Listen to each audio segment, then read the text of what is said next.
있잖아요. 전 얼마 전에 누가복음 4장 1절부터 20절을 읽고 있었는데 정말 새로운 방식으로 마음에 와닿았어요. 마치 오랜 친구와 긴 이야기를 나누듯이 말씀드려 볼게요. 너무 좋은 내용이라 혼자 간직할 수가 없더라고요. 자, 이 장면을 상상해 보세요. 우리의 귀한 주님이신 예수님은 그 구절 안에서 우리가 영원히 필요로 할 모든 것을 진정으로 가지신 분으로 소개되고 있어요. 잠시 생각해 보세요. 모든 것이라고요.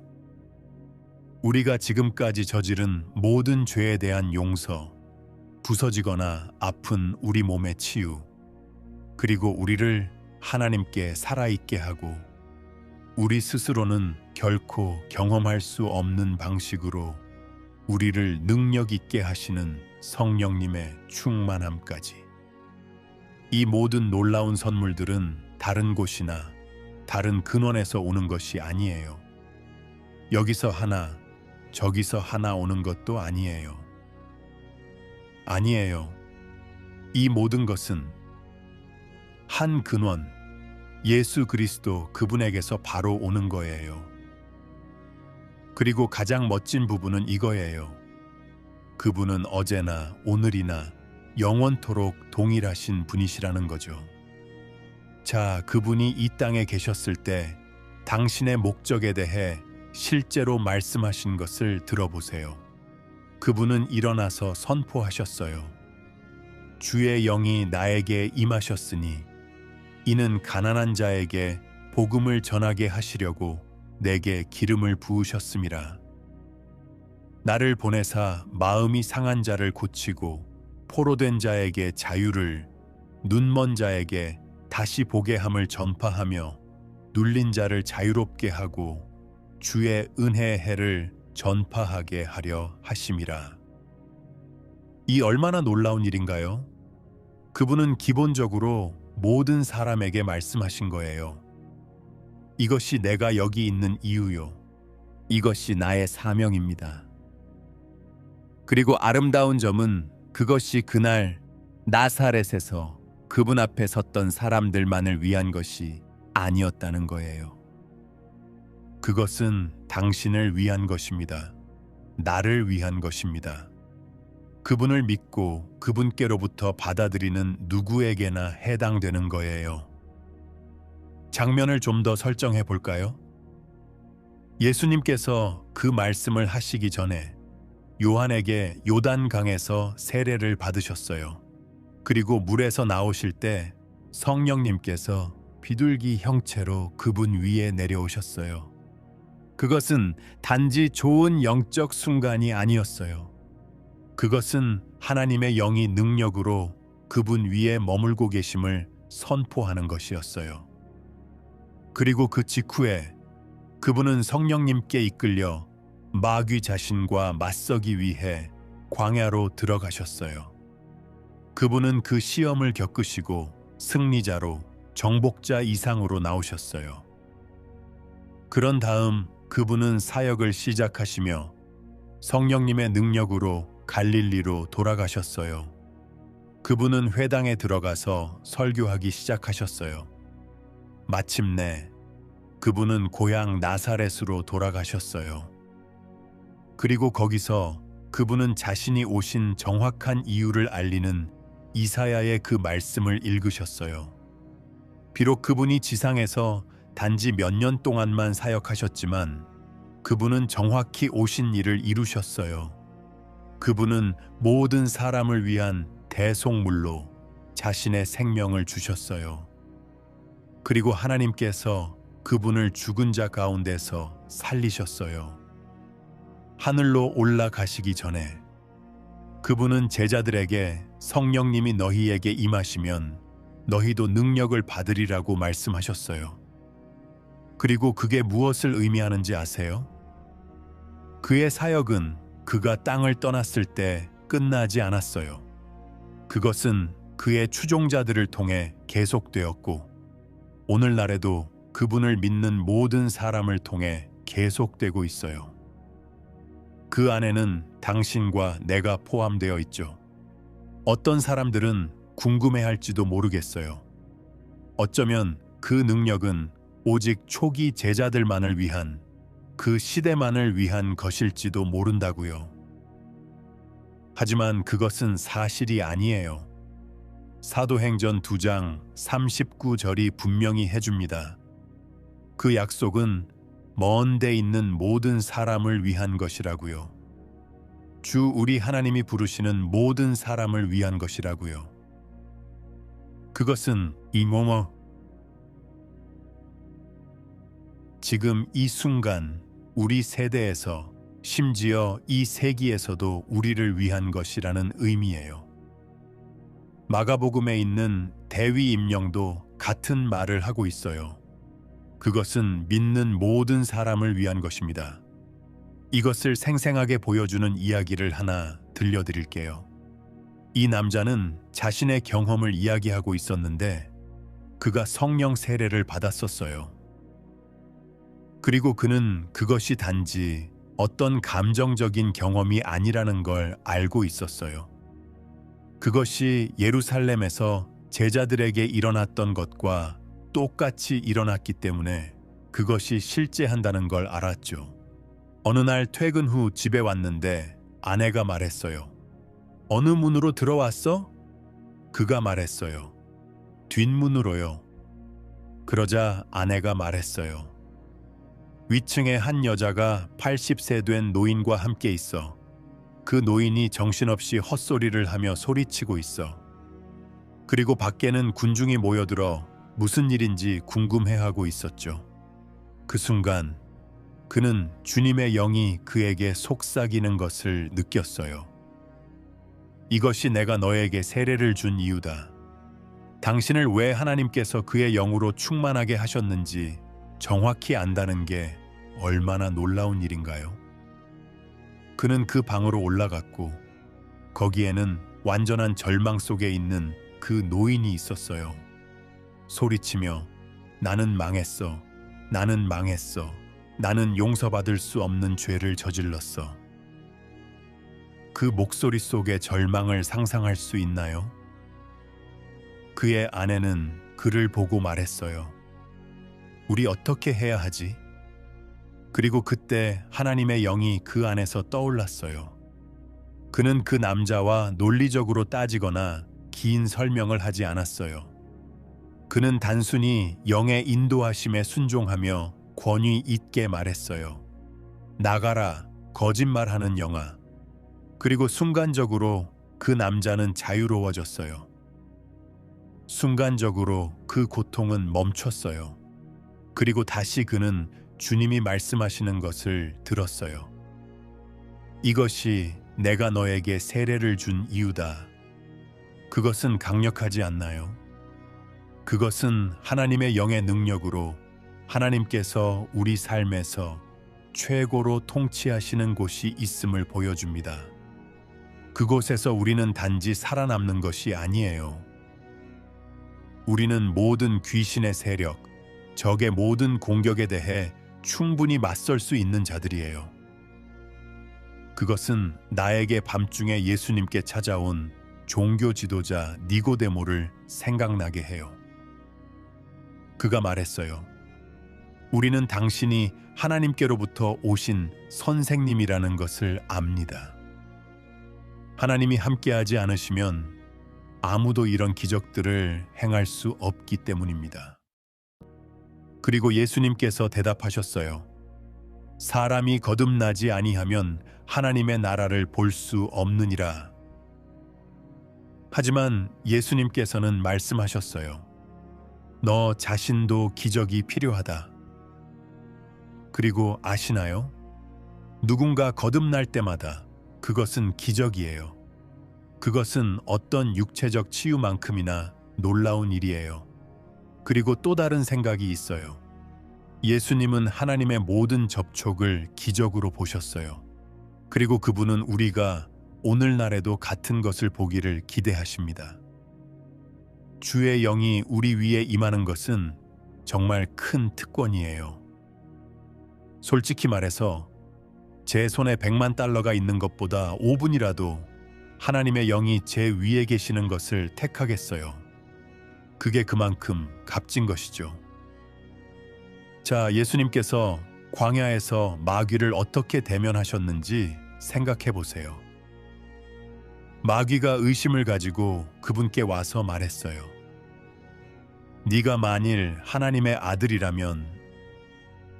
마귀가 그 만일이라는 단어를 어떻게 사용하는지 주목하셨나요? 그는 우리에게도 똑같은 일을 해요. 그는 우리 마음에 그런 의심들을 심으려고 해요. 너는 정말 하나님의 자녀니? 너는 정말로 치유받았니? 하나님이 정말로 네 기도를 들으셨다고 생각하니? 하지만 아시나요? 마귀가 그렇게 당신을 의심한다면 그것은 종종 당신이 하나님께서 원하시는 바로 그 자리에 있다는 신호일 수 있어요. 마귀의 주요 전략은 당신의 생각 생활을 혼란스럽게 하는 거예요. 그가 당신 마음에 거짓말을 심고 당신으로 하여금 그것을 믿게 만들 수 있다면 그는 기반을 마련한 거예요. 그래서 하나님께서는 우리에게 그런 요새를 무너뜨릴 영적 무기들을 주시는 거예요. 모든 생각은 그리스도에게 복종하도록 가져와져야 해요. 예수님의 피와 그의 강력한 이름은 적이 뿌리려는 모든 불신앙의 공격을 처리하기에 충분합니다. 사도행전을 보세요. 예수님께서 하늘로 돌아가시기 전에 그분은 제자들에게 아버지의 약속을 기다리라고 말씀하셨어요. 그분은 그들이 성령으로 세례를 받을 것이라고 말씀하셨어요. 그리고 나서 사도행전 전체는 예수님께서 성령 충만한 추종자들을 통해 계속해서 행하시고 가르치신 이유를 보여줍니다. 그렇기 때문에 그분은 오늘날에도 우리와 같은 성령 충만한 사람들을 통해 마음이 상한 자를 고치시고 포로된 자를 자유롭게 하시는 거예요. 또 다른 이야기를 들려드릴게요. 스웨덴에서 기차를 타고 여행하던 때가 있었어요. 한 노부인이 딸과 함께 탔는데 그녀의 얼굴만 봐도 뭔가 심각하게 문제가 있다는 걸 알 수 있었어요. 그가 물어보자 그들은 그녀가 다리를 절단하기 위해 병원으로 가는 길이라고 설명했어요. 의사들이 다른 선택의 여지가 없다고 말해서 그녀는 너무 괴로워하고 있었죠. 그녀는 70세였고 이것이 그녀에게 종착역이라고 생각했어요. 그는 통역사에게 말했어요. 예수님께서 그녀를 고치실 수 있다고 말해줘. 하지만 그때 더 많은 사람들이 기차에 탔어요. 그리고 마귀가 속삭이려 했어요. 끝났어. 이제 기도할 수 없어. 하지만 그는 생각했어요. 아니, 이런 순간이야말로 하나님이 가장 영광을 받으시는 순간이야. 그래서 그는 웅크리고 앉아서 움직이는 기차 안에서 바로 그 자리에서 예수님의 이름으로 그 질병이 그녀의 몸을 떠나라고 명령했어요. 그리고 무슨 일이 일어났는지 아세요? 그 여자가 소리쳤어요. 내려놓겠습니다. 그녀는 다리를 쿵쿵 구르며 말했어요. 증명해 보겠어요. 다음 역에서 그녀는 내려서 왔다 갔다 하며 기뻐하며 말했어요. 나는 병원에 가지 않을 거예요. 예수님은 얼마나 훌륭하신지. 그리고 아시나요? 그는 이 이야기들을 자랑하기 위해 하는 것이 아니었어요. 그는 예수님께서 결코 변하지 않으신다는 것을 보여주기 위한 거였어요. 그분은 오늘날에도 동일한 치유자이시고 구원자이세요. 또 다른 때는 그 자신이 6개월 동안 맹장염으로 아팠던 때가 있었어요. 그는 너무 아파서 그의 아내는 그가 곧 죽을 것이라고 생각했어요. 의사는 희망이 없다고 말했죠.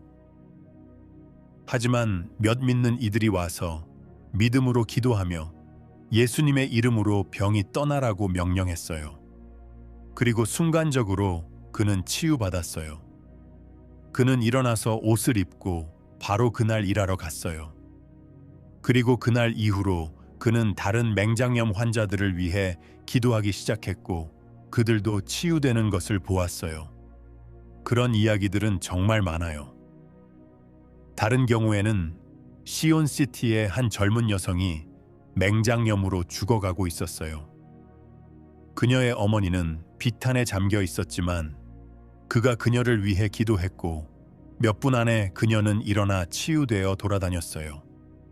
의사가 나중에 와서 그녀를 진찰했어요.